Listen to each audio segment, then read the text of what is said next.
First of all మనం ఇక్కడ ఈ ఫోటో చూస్తుంటే మనకి ఎంత క్యూట్గా అనిపిస్తుంది కదా.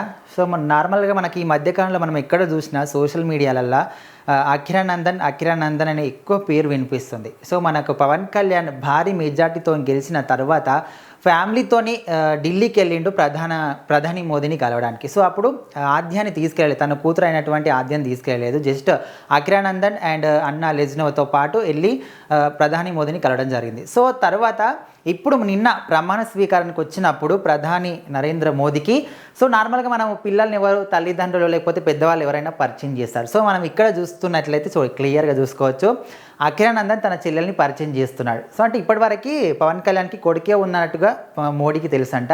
సో ఇక్కడికి వచ్చిన తర్వాత నేనే కాదు నాకు చెల్లెలు కూడా ఉంది, తన పేరు ఆద్య అన్నట్టుగా ఇక్కడ చూడండి, ఇక్కడ ఒక హ్యాండ్ షేక్ హ్యాండ్ ఇస్తూ ఇంకా హ్యాండ్తోని తన చెల్లెల్ని చూపిస్తున్నాడు అకిరా నందన్. సో ఈ ఫోటో చూసిన ప్రతి ఒక్కరు కూడా అరే ఎంత ముద్దుగా ఉంది, క్యూట్గా వాళ్ళ చెల్లెల్ని ప్రధాని మోదీకి పరిచయం చేస్తున్నాడు అనే విధంగా సో చాలామంది అనుకుంటున్నారు. సో మనం ఇక్కడ చూడొచ్చు, ఇక్కడ పవన్ కళ్యాణ్ జస్ట్ వెనకాల నిల్చుంటే ఇక్కడ మనకు మధ్యలో నిల్చొని అకిరా నందన్ చెల్లెల్ని పరిచయం చేస్తున్నాడు. సో ఈ విధంగా మనం ఇక్కడ చూసుకున్నట్లయితే ఓవరాల్గా నిన్న ప్రమాణ స్వీకారం మొత్తం మీద ఎక్కువ ఫోకస్ ఏంటంటే మెగా ఫ్యామిలీ మీదనే ఉండే.